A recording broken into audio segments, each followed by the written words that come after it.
Hey vinyl community, Morten Åstad here, welcome to my channel and welcome to another entry into Jakob's Alphabet Soup.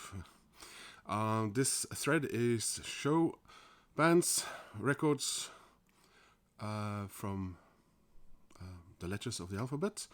So I started at A and now I reached the letter H. I thought, maybe now I should show some George Harrison. No. Maybe I should show Happy Monday. Someone beat me to it. Hey, I know I could show a record by Hole that most people don't usually. No, I don't want to discuss, who. I mixed it up again, like I did in the last video. A little bit of a few CDs and a few vinyl.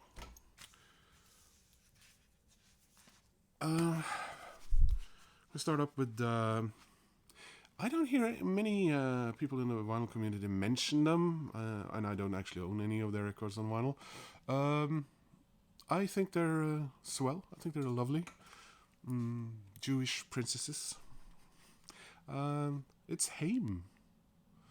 So I have all their studio albums, but on CD. And this is their latest, which was called, what was it again? Women in Music Part 3.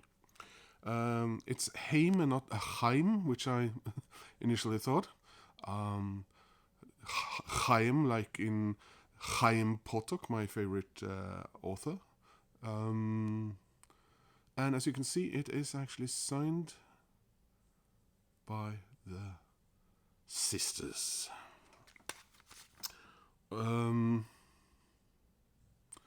Now I was gonna say the name of the film that one of them starred in. Now I can't remember it. Sorry. Next one, we are going for some German. What's it called? Power metal.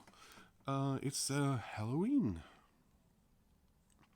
So this is a super deluxe edition where they combined Keeper of the Seven Keys parts 1 and 2.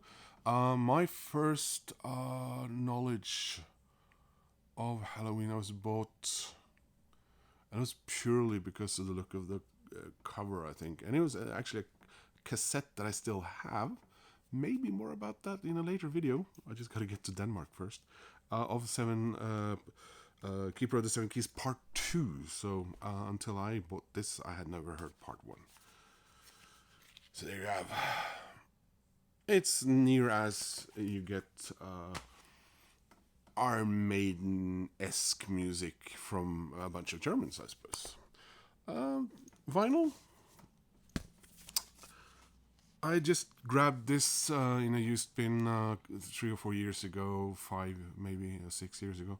I knew who he was and who he had played with, but I didn't have any of his solo stuff. And this really isn't what I expected, but I think it's really damn cool. It's Play Me Out by Glenn Hughes. So I've become very fond of this record, I must say.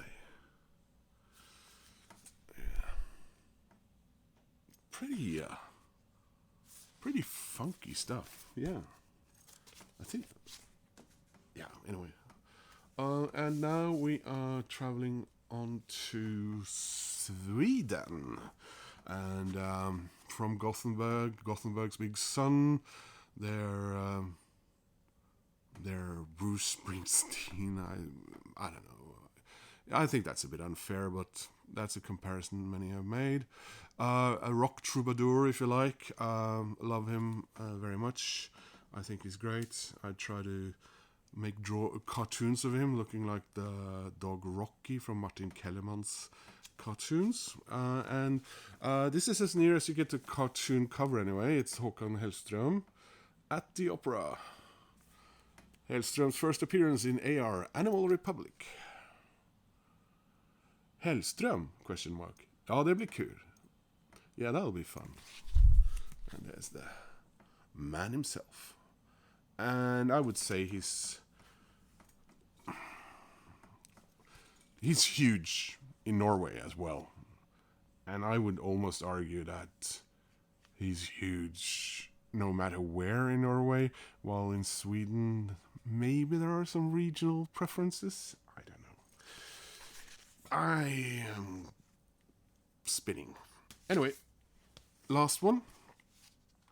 Now we're going back to Australia, and it's the Hunters, or the Hunters and Collectors. Near as you get krautrock in Australia, led by Mark Seymour, of course, brother of Crowded House's Nick Seymour. I don't have all their studio albums. I have several live albums, and this is one of those bands where I would always argue that their music lends itself better to live recordings than studio recordings. You get a track like Holy Grail and does it Throw Your Arms Around Me? So there's actually a couple of songs that other artists from Australia and even Pearl Jam have made almost more their own than Hunters and Collectors. I also recommend you check out Mark Seymour's solo stuff. Very good. So that was the letter H. Hope you enjoyed that. Hope that inspires you to take a look at some of these bands or comment about them. In any case, please check out Jakob's channel. I'll leave a link in the description. I keep wanting to say subscription. And if you haven't, please click like and subscribe, and I'll see you soon in another video. Bye bye.